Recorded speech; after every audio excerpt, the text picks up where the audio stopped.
नमस्कार। ज्ञान विज्ञान के इस नए अंक में आपका स्वागत है। ज्ञान विज्ञान एक ऐसा कार्यक्रम है जिसमें हम विज्ञान, प्रौद्योगिकी, आविष्कार और शोध की दुनिया के सभी महत्वपूर्ण समाचार लेकर हाजिर होते हैं। मैं हूं आपके साथ ऐश्वर्या कपूर। आइए देखते हैं इस सप्ताह की सुर्खियां। भारतीय अंतरिक्ष वैज्ञानिकों ने स्थापित किया नया कीर्तिमान। पुणे के वैज्ञानिकों ने की एक साथ 25 नए विशाल आकाश गंगाओं की खोज। रोबोटिक सर्जरी के क्षेत्र में आईआईटी मद्रास की अद्भुत खोज। कम लागत में होगी अधिक सूक्ष्म सर्जरी। देश के उत्तर पूर्वी राज्यों के छात्रों में वैज्ञानिक दृष्टिकोण विकसित करने की विज्ञान प्रसार की पहल। साई कनेक्ट के माध्यम से प्रतिभावान छात्रों को प्रोत्साहन। फसलों में कीटनाशकों के बुरे असर से मिलेगा छुटकारा। नैनो पदार्थ से होगा कीटनाशकों का सीमित इस्तेमाल।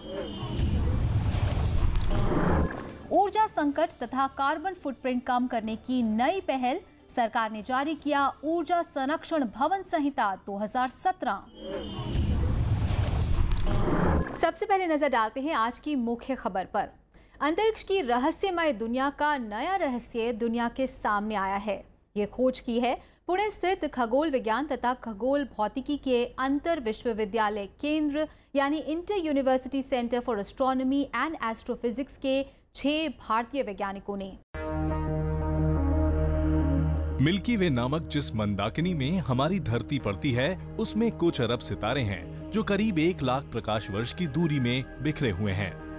एक प्रकाश वर्ष 1 साल में प्रकाश की तय की गई दूरी होती है, जो करीब 10 खरब किलोमीटर होती है। किसी रेडियो गैलेक्सी या रेडियो मंदाकिनी का आकार 30,000 से 30 लाख प्रकाश वर्ष तक हो सकता है, लेकिन जब किसी रेडियो मंदाकिनी का आकार 33 लाख प्रकाश वर्ष या उससे अधिक होता है, तो उसे जायंट रेडियो गैलेक्सी या विशाल रेडियो मंदाकिनी कहते हैं। उसके आकार का अनुमान इस बात से लगाया जा सकता है कि 33 मिल्की वे को एक रेखा में रखा जाए, तब उसका आकार एक जायंट रेडियो गैलेक्सी के आकार के बराबर होगा। रेडियो मंदाकिनी इलेक्ट्रोमैग्नेटिक रेडिएशन या रेडियो तरंगों का एक मजबूत स्रोत होते हैं। हमारे वैज्ञानिकों ने अमेरिका स्थित नेशनल रेडियो एस्ट्रोनॉमी ऑब्जर्वेटरी से प्राप्त रेडियो तरंगों के 20 वर्ष पुराने आंकड़ों का गहराई से अध्ययन किया। अपने अध्ययन के आधार पर वैज्ञानिकों ने ऐसे 25 विशाल रेडियो मंदाकिनी की पहचान की, जिन पर अब तक दुनिया भर के अंतरिक्ष वैज्ञानिकों की नजर नहीं पड़ी थी। India, we have a very large radio telescope existing near Pune, which is called the Giant Meter Wave Radio Telescope. So this is the world's largest radio telescope which is working in this wavelengths. So we are exploring these objects, this very rare type of phenomena which is happening in the universe with Giant Meter Wave Radio Telescope. अब तक दुनिया भर के वैज्ञानिकों को 300 विशाल radio मंदाकिनियों के बारे में जानकारी थी। भारतीय वैज्ञानिकों के खोजे गए 25 नए जायंट रेडियो मंदाकिनियों ने इस सूची को बढ़ाकर 325 कर दिया है। इस अध्ययन के नतीजे monthly notices of the royal astronomical society पत्रिका में छपे हैं। भारतीय वैज्ञानिकों के खोजे 25 नए जायंट रेडियो मंदाकिनियों का आकार 30 लाख प्रकाश वर्ष से 120 लाख प्रकाश वर्ष तक है। पुणे के खगोल विज्ञान तथा खगोल भौतिकी अंतर विश्वविद्यालय केंद्र के अलावा इस अध्ययन में फ्रांस के Centre de Research, Astrophysique de Lyon, Pune के राष्ट्रीय रेडियो खगोल भौतिकी केंद्र, टाटा मूलभूत अनुसंधान संस्थान, जर्मनी स्थित बॉन के मैक्स प्लांक इंस्टीट्यूट और पुणे के भारतीय विज्ञान शिक्षा तथा अनुसंधान संस्थान के वैज्ञानिक भी शामिल थे। Black hole is actually accreting matter from its surrounding. Essentially, all the matter is falling in the gravitational field of the black hole and going into the center. And while doing this, it gets very, very hot. And due to some mysterious process still not fully understood, there are these giant radio jets. These radio jets are actually nothing more than thin beams of relativistic particles, very high energy particles moving near the speed of light. And these produce the radio emission that we pick up from the radio telescope. दुनिया के पहले विशाल radio Mandakini की खोज 1974 में Netherlands में हुई थी। इसके लिए वेस्टबॉक सिंथेसिस रेडियो टेलीस्कोप का इस्तेमाल किया गया था।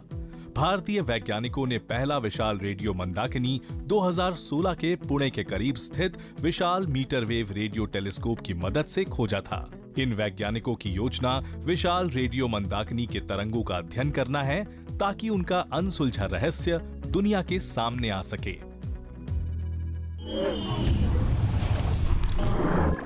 भारतीय प्रौद्योगिकी संस्थान मद्रास यानी IIT मद्रास की शोधकर्ताओं ने एक ऐसी अद्भुत खोज की है जिससे आने वाले वक्त में अति सूक्ष्म सर्जरी को आसानी से अंजाम दिया जा सकता है। दिल्ली के अखिल भारतीय आयुर्विज्ञान संस्थान समेत देश के कई मशहूर अस्पतालों में शल्य चिकित्सा यानी सर्जरी के लिए रोबोट का इस्तेमाल अब कोई नई बात नहीं है।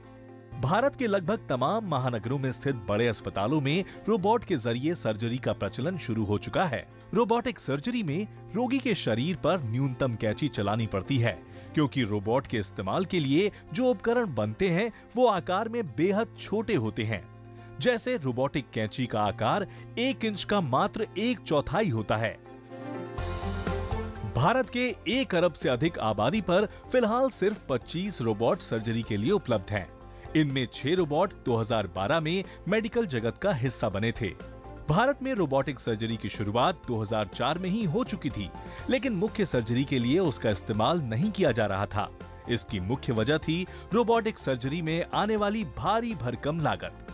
कर्नाटक का Kidwai memorial institute of oncology surgery के लिए रोबोट का इस्तेमाल करने वाला पहला भारतीय अस्पताल था। भारत के कुछ और निजी अस्पतालों ने रोबोटिक सर्जरी की सेवाएं शुरू की हैं। यह है गुजरात का मूलजी भाई पटेल यूरोलॉजिकल अस्पताल, चेन्नई तथा दिल्ली के अपोलो अस्पताल, गुरुग्राम का मेदांता मेडिसिटी अस्पताल, मुंबई का कोकिलाबेन धीरूभाई अंबानी अस्पताल। अब भारतीय प्रौद्योगिकी संस्थान मद्रास यानी IIT मद्रास के वैज्ञानिकों ने लागत से जुड़ी परेशानी का हल निकाल लिया है। वैज्ञानिकों ने कम लागत वाला रोबोट विकसित किया है, जिसका इस्तेमाल फिलहाल प्रशिक्षण देने के लिए किया जाएगा। We want our surgeons to be trained in surgical robots. At present, there are no facilities to train the surgeons, and those who need to get trained need to go to the robot, which is a very costly robot, which is around 10 to 12 crores, the real robots. Therefore, we thought that it is necessary to have some kind of training available to the Indian doctors so that they can be part of the ongoing surgical revolution, that is the robotic surgery. IIT Madras में विकसित robot मालिक नौकर के सिद्धांत पर आधारित है। रोगी से दूर बैठे सर्जन कंप्यूटर के जरिए रोबोट को निर्देश देते हैं और 3D कैमरे से सर्जरी की गतिविधियों पर नजर रखते हैं। सर्जन के निर्देशों के मुताबिक रोबोट अपने छोटे उपकरणों के जरिए सर्जरी करता है। At present, what we are using it is for abdominal surgery. So the surgeons can get trained in using this robot for abdominal surgeries. Abdominal surgery, when I say, it means the abdominal parts, body parts, basically kidney, liver, intestine, and that kind of body parts can actually be accessed through this surgical robot, and we can do the surgery. IIT Madras ने ये robot विज्ञान एवं प्रौद्योगिकी विभाग की वित्तीय मदद और कोयम्बटूर के PSG मेडिकल कॉलेज के यूरोलॉजिस्ट की सहायता से तैयार किया है। हालांकि अभी इस रोबोट का लाभ देश के आम रोगियों तक पहुंचने में कुछ विलंब है। सुरक्षा जांच के लिए वैज्ञानिक पहले इसका प्रयोग जानवरों पर करेंगे, फिर जरूरी इजाजत मिलने के बाद क्लिनिक में इंसानों पर रोबोट का प्रयोग किया जाएगा।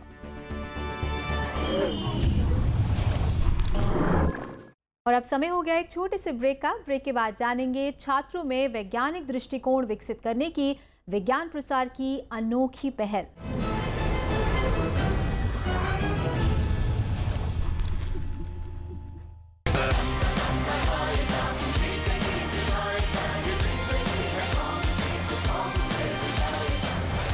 really enjoyed it. It was very informative, very historic, और मुझे लगा कि जिन लोगों को शायद बहुत information नहीं है about this time and this freedom movement, it's really like a very entertaining history lesson.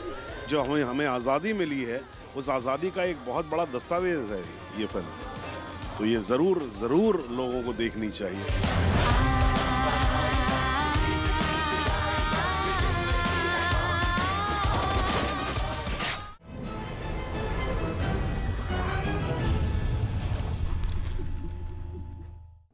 अपनी अनोखी पहल साई कनेक्ट के माध्यम से इन दिनों विज्ञान प्रसार देश भर के छात्रों में वैज्ञानिक दृष्टिकोण विकसित करके उनमें विज्ञान के प्रति रुचि पैदा करने में प्रयासरत है। इस पहल का मुख्य उद्देश्य एक क्विज कार्यक्रम के माध्यम से प्रतिभावान छात्रों की पहचान करके उनकी प्रतिभा को उचित सम्मान देना है। इस बार साई कनेक्ट आयोजित किया जा रहा है भारत के उत्तर पूर्वी राज्यों में। पेश है ज्ञान विज्ञान की खास रिपोर्ट। देश के उत्तरी पूर्वी राज्यों में युवा दिलों की धड़कनों में इन दिनों कुछ ऐसे ही सवाल गूंज रहे हैं। वजह है भारत सरकार विज्ञान एवं प्रौद्योगिकी विभाग के अंतर्गत स्वायत्त संस्थान विज्ञान प्रसार की पहल, जो 8वीं और 9वीं कक्षा के छात्रों में विज्ञान की अलख जगाने की योजना पर काम कर रही है। कार्यक्रम का नाम है साई कनेक्ट। अपने नाम के अनुरूप इस कार्यक्रम में उत्तर पूर्वी राज्यों के छात्रों को विज्ञान से जोड़ने के लिए विज्ञान पर आधारित एक अनोखा क्विज कार्यक्रम शुरू किया गया है। इस दिलचस्प कार्यक्रम का हिस्सा बनने के लिए छात्रों को अपने क्षेत्र के विज्ञान एवं प्रौद्योगिकी परिषद में पंजीकरण कराना पड़ता है, जिसके बाद उन्हें विज्ञान पर आधारित 21 फिल्मों के सेट देखने के लिए दिए जाते हैं। विज्ञान की उलझन भरी पेचीदगियों से दूर ये 21 फिल्में रोजमर्रे की जिंदगी पर आधारित होती हैं, यानी फिबोनाची श्रृंखला, जीव विज्ञान, रसायन शास्त्र, पर्यावरण या आधुनिक रसायन शास्त्र का उद्भव जैसे पेचीदे विषयों को बेहद सरल अंदाज में युवा दिलों में उतारा जाता है। विज्ञान प्रसार का मेन जो ऑब्जेक्टिव और मैंडेट है कि लोगों में वैज्ञानिक प्रवृत्ति और वैज्ञानिक दृष्टिकोण पैदा हो, तो इसके लिए हम डिफरेंट टाइप के प्रोग्राम्स अपने डिफरेंट मीडिया के थ्रू ले जा रहे हैं। तो साइंस कनेक्ट में जो रखा था, तो जैसे इसका अर्थ है साई कनेक्ट, मतलब साइंस से बच्चों को जोड़ना। तो हमने 8th और 9th क्लास के स्टूडेंट को, जो कि हमारे नॉर्थ ईस्ट रीजन में हैं, जिनके पास रिसोर्सेज की कमी है, तो हमारा ध्यान उनकी ओर गया कि क्यों ना इस मटेरियल को उनको पहुंचाया जाए और उनके अंदर एक ऐसा माहौल साइंस के प्रति उनको अट्रैक्ट किया जाए। और उनका ऑब्जेक्टिव ये था कि वो उस मटेरियल को पढ़ें, कंटेंट को समझें, खेल खेल में समझें, डे टू डे लाइफ में कहाँ विज्ञान यूज हो रही है उसको समझ सकें, जिससे उनकी जो सोच है वो वैज्ञानिक हो सके। साई कनेक्ट के पूरे कार्यक्रम को 4 चरणों में विभक्त किया गया है। पहले चरण में छात्रों को फिल्मों के जरिए विज्ञान से जुड़ी सूचनाएं दिलचस्प अंदाज में दी जाती हैं। फिर उन्हें अपने स्कूल में लिखित परीक्षा देनी पड़ती है, जिसमें 60% सवाल 8वीं एवं 9वीं कक्षा के CBSE पाठ्यक्रम से तथा 40% सवाल विज्ञान प्रसार की दी गई फिल्मों से होते हैं। दूसरे चरण में जिला स्तरीय क्विज होता है, जिसके सवाल मुख्य रूप से विज्ञान फिल्मों से जुड़े होते हैं। हर राज्य से 15 सर्वश्रेष्ठ छात्रों को अगले चरण के लिए चुना जाता है। अगले चरण के लिए चुने गए 15 छात्रों को 3-3 के गुटों में बांट दिया जाता है। राज्य स्तर पर चुनी गई 3 छात्रों की सर्वश्रेष्ठ टीम को चौथे और अंतिम चरण यानी क्षेत्रीय स्तर की क्विज प्रतियोगिता में भाग लेने का अवसर मिलता है। अंतिम चरण में जीतने वाली टीम को साई कनेक्ट विजेता तथा नगद पुरस्कार से सम्मानित किया जाता है। विज्ञान को समझना, वो समझने के लिए प्रेरित होना, ये 2 चीज़ें उसके अंदर काफ़ी बढ़ रही है।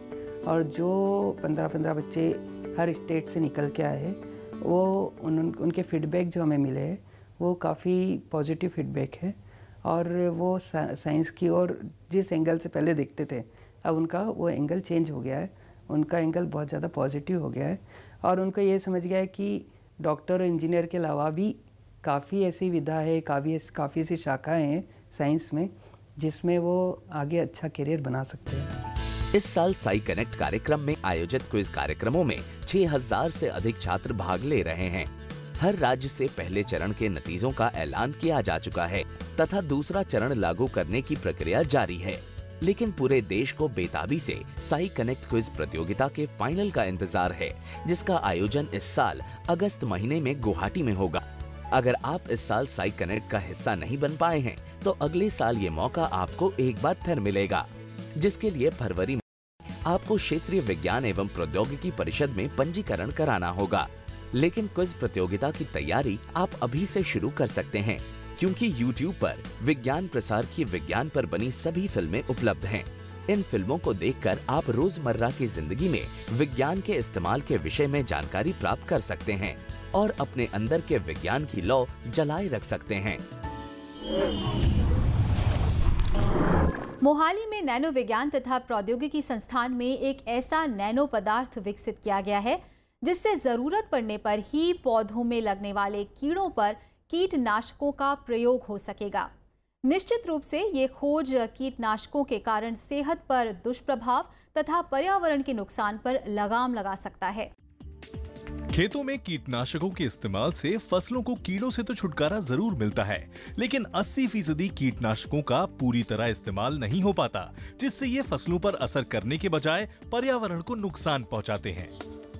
मोहाली के नैनो विज्ञान तथा प्रौद्योगिकी संस्थान के वैज्ञानिकों ने इस मुश्किल का हल ढूंढ निकाला है एक नैनो पदार्थ के रूप में, जो जरूरत पड़ने पर ही कीटनाशकों का इस्तेमाल करता है।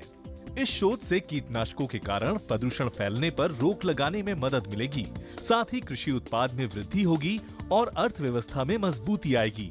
शोध में वैज्ञानिकों ने पाया कि ये नैनो उपकरण आमतौर पर इस्तेमाल होने वाले क्लोरपाइरिफॉस नामक कीटनाशक को संभाल कर रखता है और तभी काम करने के लिए छोड़ता है जब गोभी में लगने वाले पायरिस रेपी कीड़े जन्म लेने के पश्चात लार्वा का रूप धारण कर लेते हैं।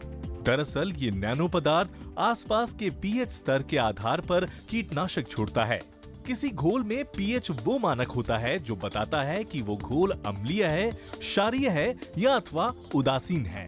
जिस घोल का पीएच 7 होता है वो उदासीन होता है, 7 से कम होने पर अम्लीय और 7 से अधिक होने पर क्षारीय होता है। जब आसपास का पीएच 7 होता है तो नैनो पदार्थ सिर्फ 17% कीटनाशक छोड़ता है, जबकि ये अम्लीय पीएच का सामना करता है तो सर्वाधिक कीटनाशक छोड़ता है। लार्वा की स्थिति में वातावरण अम्लीय हो जाता है। ऐसी स्थिति में कीटनाशक छोड़ने पर सबसे अधिक कीड़े खत्म होते हैं। शोधकर्ताओं ने बताया कि ये नैनो पदार्थ पौधों में बिना किसी नुकसान के लंबे समय तक और यहाँ तक कि सिंचाई के वक्त या बारिश के मौसम में भी संभाल कर रखा जा सकता है। इस शोध के बारे में कार्बन पत्रिका में छपा है। Nanoparticles based on reduced graphene oxide and a copper-based nanoparticle, when used together with a pesticide, chloropyrifos, allows the pesticide to adhere to the surface of cauliflower leaves to much better extent, and hence the action of the pesticide is much more efficient to kill the pests. नए nano पदार्थ का गोभी में लगने वाले कीड़ों पायरिस रेपी पर असर के अध्ययन के लिए वैज्ञानिकों ने कीड़ों के लार्वा को 3 भागों में बांटा। पहले भाग को उन पत्तियों पर छोड़ा गया जिन पर क्लोरोपाइरिफॉस कीटनाशक के साथ नैनो पदार्थ डाला गया था। दूसरे भाग को सिर्फ क्लोरोपाइरिफॉस कीटनाशक डाली गई पत्तियों पर छोड़ा गया, जबकि तीसरे भाग को बिना कीटनाशक के नैनो पदार्थ डाली गई पत्तियों पर छोड़ा गया। 72 घंटे बाद सिर्फ क्लोरोपाइरिफॉस कीटनाशक डाली गई पत्तियों की तुलना में कीटनाशक के साथ नए नैनो पदार्थ के इस्तेमाल वाली पत्तियों पर डाले गए कीड़े अधिक संख्या में मरे पाए गए। साफ है कि नया नैनो पदार्थ कीड़ों पर कीटनाशकों के मुकाबले अधिक प्रभावशाली तरह से काम करता है। In these pests, there is high alkaline pH, which helps in this pesticide delivery. So this ability of graphene oxide to hold and then release in this specific condition that appears inside the pest helped us to develop this method. वैज्ञानिकों को भरोसा है कि पौधों में लगने वाले कीड़ों का अधिक मात्रा में सफाया नए नैनो पदार्थ के इस्तेमाल से ही संभव हुआ है। ये नैनो पदार्थ पत्तियों के साथ बेहतर तरीके से चिपके रहते हैं और समय पड़ने पर ही अपना असर दिखाते हैं। अब इनका प्रयोग प्रयोगशाला से निकलकर खेतों में करने की तैयारी है। और यहाँ वक्त चला एक और छोटे से ब्रेक का, और ब्रेक के बाद देखेंगे ऊर्जा संकट कम करने के लिए भारत सरकार ने जारी किया the energy conservation building code 2017, यानी कि ऊर्जा संरक्षण भवन संहिता 2017।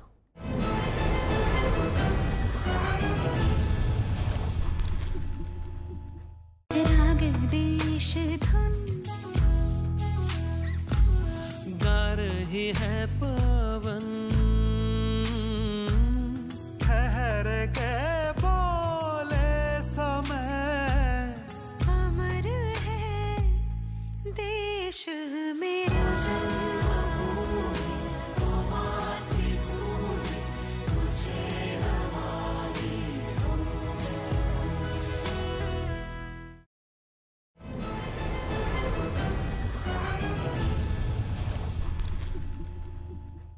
ब्रेक के बाद आपका स्वागत है। आप देख रहे हैं ज्ञान विज्ञान।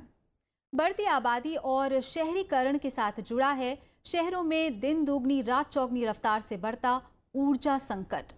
ऊर्जा संकट तथा कार्बन फुटप्रिंट कम करने का बेहद अहम तरीका है हरित भवनों का निर्माण। देश में हरित भवनों का निर्माण प्रोत्साहित करने के लिए भारत सरकार ने the energy conservation building code 2017 यानी ऊर्जा संरक्षण भवन संहिता 2017 नामक नया दिशा निर्देश जारी किया है।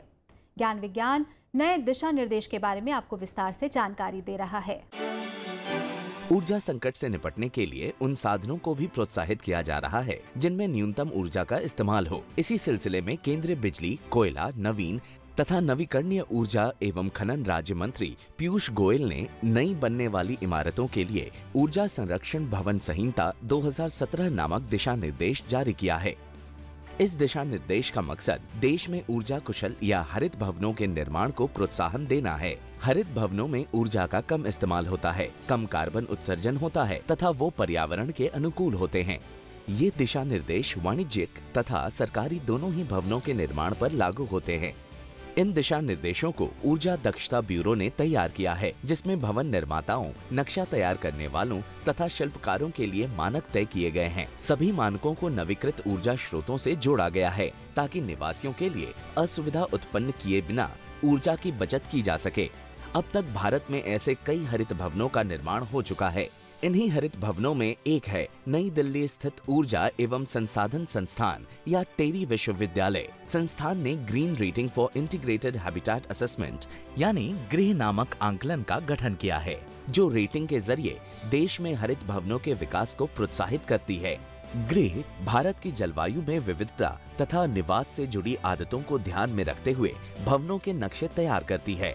There's the Griha rating, which is better in the sense it adapts to Indian conditions as far as the LEED rating is concerned.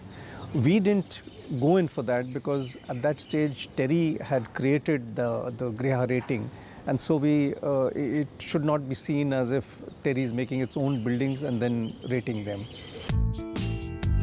टेरी जैसे हरित भवन ऊर्जा बचत के लिए दीर्घकालीन इमारत के नक्शे के साथ सक्रिय ऊर्जा तकनीकी का इस्तेमाल करते हैं।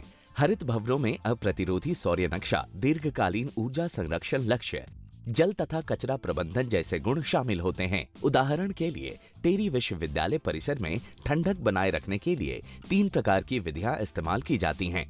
पहली तकनीकी है जमीन को हवादार बनाकर ठंडक रखना, जिसमें बिना किसी लागत के इमारत को ठंडा या गर्म रखा जाता है। दूसरी विधि में एयर कंडीशनिंग के लिए ऊर्जा संग्रहित करने की व्यवस्था होती है तथा जरूरत पड़ने पर उसका इस्तेमाल किया जाता है। तीसरे तरीके में इमारत के खंडों का नक्शा इस तरह तैयार किया गया है कि उनमें दिन में सूर्य की तेज रोशनी का असर न हो। अंदरूनी खंडों की दिशा पूर्व पश्चिम की ओर रखी गई है ताकि चमकदार सूर्य के सामने उसका न्यूनतम हिस्सा पड़े।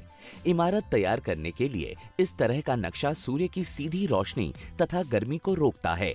कुल मिलाकर हरित इमारतों का नक्शा इस प्रकार तैयार किया जाता है कि प्राकृतिक रोशनी का अधिकतम इस्तेमाल हो ताकि कृत्रिम रोशनी पैदा करने के लिए बिजली का कम इस्तेमाल हो। It's important for every country, every citizen to know how we could actually incorporate green features into all our buildings. There's a lot of work going on to educate builders and the real estate players so that at least those townships that come up, at least buildings which are constructed by these players are incorporating green features in them. And I think a lot of real estate players have realized this and have started.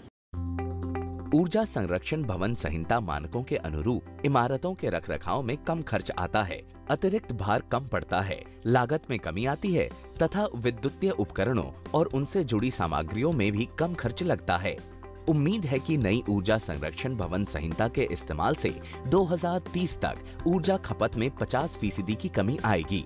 2030 तक करीब 300 अरब unit बिजली की बचत होगी तथा हर साल बिजली की खपत में 15 गीगावाट की कमी आएगी।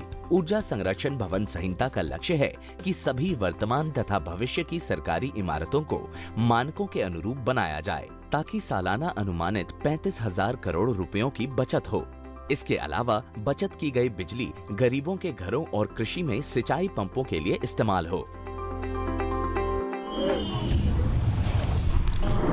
और आज का कार्यक्रम समाप्त करने से पहले आइए एक नजर डालते हैं भारतीय अंतरिक्ष विज्ञान में अहम योगदान देने वाले प्रोफेसर UR राव के जीवन पर, जिनका 24 जुलाई 2017 को सुबह निधन हो गया। इसरो के पूर्व अध्यक्ष और प्रसिद्ध अंतरिक्ष विज्ञानी रहे प्रोफेसर UR राव भारत सरकार के अंतरिक्ष विभाग समेत अनेक राष्ट्रीय संस्थानों से जुड़े रहे। भारत के प्रथम उपग्रह आर्यभट्ट से लेकर करीबन 20 उपग्रहों के डिजाइन और प्रक्षेपण में उनका योगदान रहा है। प्रोफेसर UR राव के नाम 300 से अधिक शोध पत्र हैं। उन्होंने अनेक पुस्तकें लिखी, जिनमें से कुछ प्रमुख पुस्तकें हैं space and agenda 21, caring for the planet earth और space technology for sustainable development. उन्हें भारत सहित अनेक देशों के विश्वविद्यालयों में मानद डॉक्टरेट की उपाधि से सम्मानित किया गया था। प्रोफेसर राव को शांति स्वरूप भटनागर सम्मान, विक्रम साराभाई सम्मान, जवाहरलाल नेहरू सम्मान, इंसा एवं इसरो द्वारा life time achievement award, Yuri Gagarin सम्मान, मेघनाथ साहा गोल्ड मेडल सहित अनेक राष्ट्रीय एवं अंतर्राष्ट्रीय सम्मानों से सम्मानित किया गया था। भारत सरकार द्वारा इसी साल उन्हें दूसरे सर्वोच्च नागरिक पुरस्कार पद्म विभूषण से भी सम्मानित किया गया। प्रोफेसर UR राव का जीवन दुनिया भर के वैज्ञानिकों के लिए प्रेरणा स्रोत है। तो इस सप्ताह के ज्ञान विज्ञान के एपिसोड में इतना ही। ये एपिसोड आपको कैसा लगा, इस बारे में अपने विचार जरूर भेजें। आप अपने सुझाव हमारे ईमेल पते news@vigyanprasar.gov.in पर भेज सकते हैं। आप पत्र द्वारा भी हमें सुझाव भेज सकते हैं। हमारा पता है विज्ञान प्रसार C24 कुतुब इंस्टीट्यूशनल एरिया, नई दिल्ली 110016। तो अगले हफ्ते हम फिर मिलेंगे ज्ञान विज्ञान की एक और कड़ी के साथ, विज्ञान की नई खोज, आविष्कार और समाचारों के साथ। तब तक के लिए दीजिए इजाजत। नमस्कार।